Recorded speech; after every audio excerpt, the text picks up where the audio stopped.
I call my story What I Did for Love, and it's a story about love and also a story about karma. My path to becoming a parent was, as Paul McCartney would say, a very long and winding road. And I was at the end of that road, and I had some miscarriages, and it was a very bumpy road. So when I got to that last piece of the road, I had decided I was going to try it one more time, and this was going to be it, because I frankly had decided I couldn't handle any more loss and the uncertainty of what it meant. The God smiled on me, and I became pregnant, and I was thrilled. One thing you need to know about people who battle infertility, and that is, and I know this as a social worker because I led a group about this, and personally, even when you get pregnant, you don't believe that it's going to work until the pregnancy is over and you are holding that precious baby in your hands. So my pregnancy went fine, and I had my baby. It was a really rough time having the baby, and I wasn't able to see her right away. My husband told me she was fine, but it took me a while before medically I was stable enough to see her. And one of the things that happens when you go through infertility is you don't want to allow yourself to think about what it's going to feel like when you see that baby, because you're afraid that that's not going to happen. And so the moment came when my husband handed me my baby, and I looked at her, and she latched onto my nose.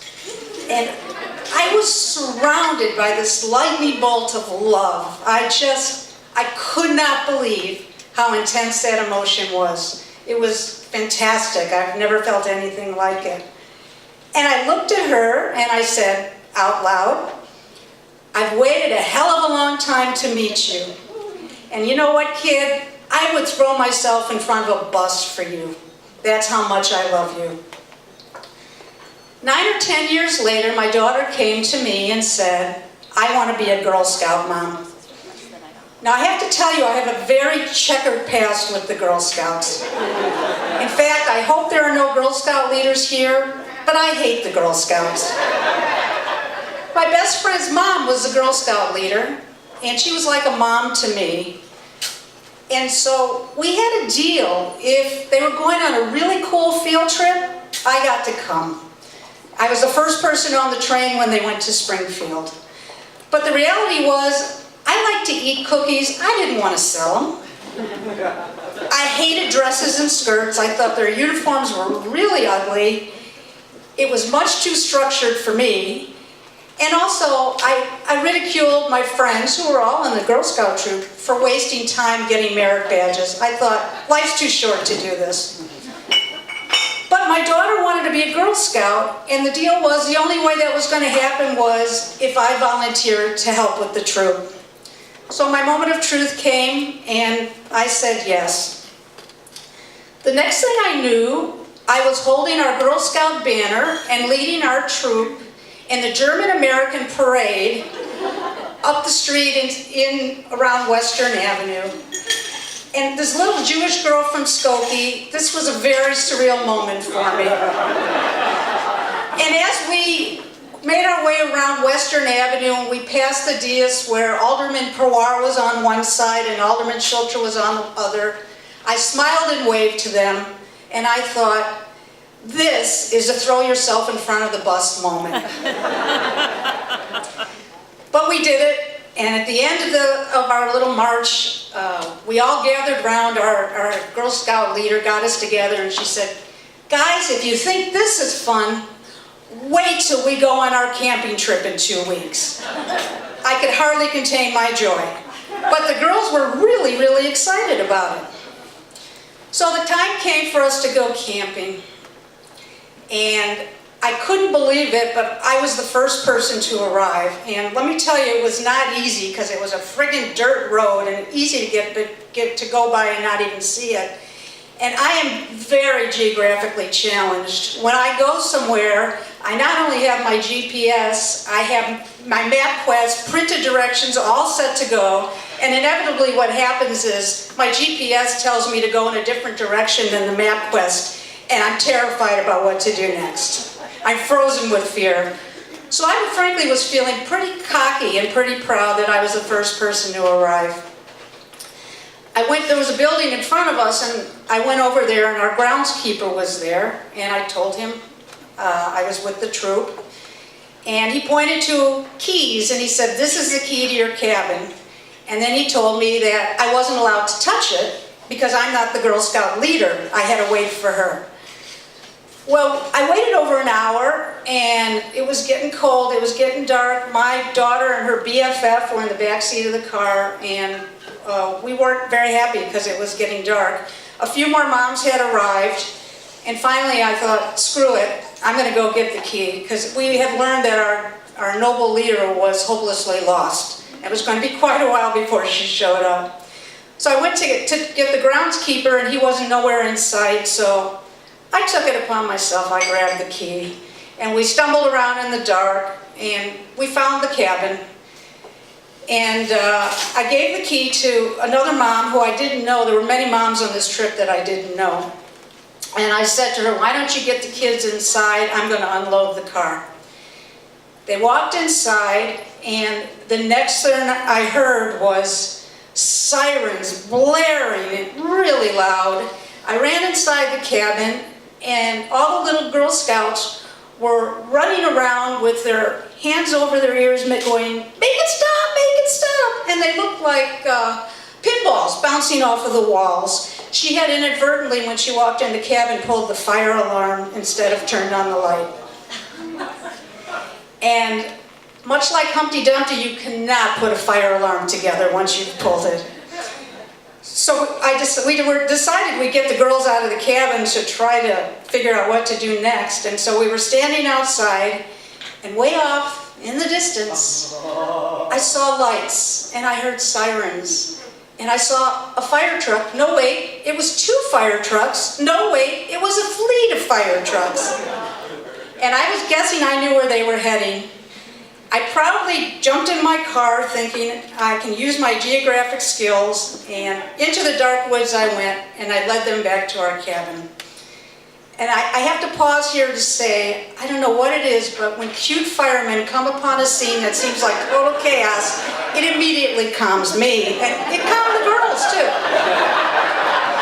They were really cute firemen, and they were really great with the kids. And they knew what to do with that fire alarm instantly. Put it back together, all was right with the world. Well, we found out that our noble leader had all the food. All we had was hot chocolate and birdhouses. That was our project for the weekend. And so I was unloading what I had not had a chance to unload from the car, where this mom, who I didn't know her at all, she comes over to me. She was the one that pulled the fire alarm. And she says to me, "I don't know about you, but I could really use a drink." And I said to her, "Me too, too bad we don't have anything." And she said, "Oh, I do." She said, "I brought Kahlua and I brought bottles of wine." My instant reaction was one of horror. Why would you put that on your list of things to bring in a Girl Scout weekend? But I have to say, I desperately wanted that wine. And I have to say, my feelings of horror pretty quickly evolved into instant admiration for her and her ability to plan. So I said to her, if the Boy Scouts are supposed to be prepared, why can't the Girl Scouts? In an act of solidarity, I pulled out my Swiss Army knife because it had a corkscrew, and I wanted to show her that I could be prepared too. She said, "I don't need it, I brought a corkscrew." So we hatched a plan, because we knew we had to be discreet, and we both needed that glass of wine desperately. So we told the girls that we were going to make some hot chocolate. The cabin was a really huge cabin. It had a very large fireplace with a mantle, and then over the fireplace was a very large painting.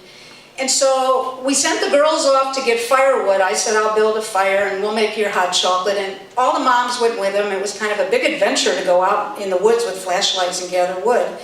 Meanwhile, we opened the bottle of wine, and I found some Dixie cups like you spit in at the dentist office. And I thought, these are the perfect vehicles to drink wine discreetly. And so what we did was we hid the bottle of wine behind this painting at the mantle, and we put our little Dixie cups there so I could discreetly sort of stand like this and drink my little cup of wine and no one would notice. And I was feeling pretty good, I gotta tell you. The kids came back and we filled their little tummies with hot chocolate, and they began pounding on their birdhouses. And all was right with the world. However, our happiness didn't stay for long. The grumpy groundskeeper came into the cabin, and he was not a happy camper.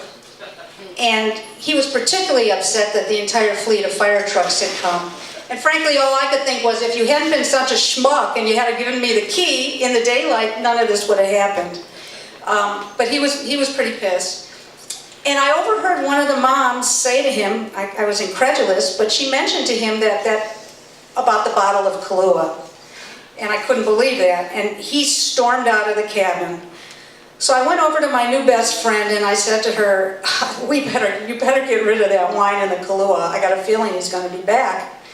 And I pushed the bottle of wine even more to the center of this giant picture so it would not be so obvious. And I have to say, there was a blazing fire going. I built a kick-ass fire.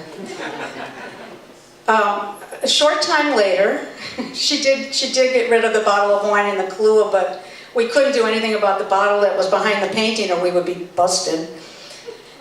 A short time later, the back door of the cabin flew open, and I looked, and this woman entered, and she was sort of a combination of the Wicked Witch of the West, and you know that sketch with Alec Baldwin, the Sweaty Balls, where Nora Dunn and Anna Gassmeyer's there, and they're wearing these green vests, and that's what this woman was wearing. She was wearing Scout colors and a green vest that looked just like them. And I wasn't sure if it was the Dixie cups of wine, because I'd lost count of how many I drank, or just the surrealness of the moment, but she just scared the hell out of me. She announced that she was president of the Girl Scouts, and she had learned that we had contraband. She had a clipboard and a number 2 pencil, and she had decided to make it her mission to track us down, to catch us with the goods. And we were in really big trouble.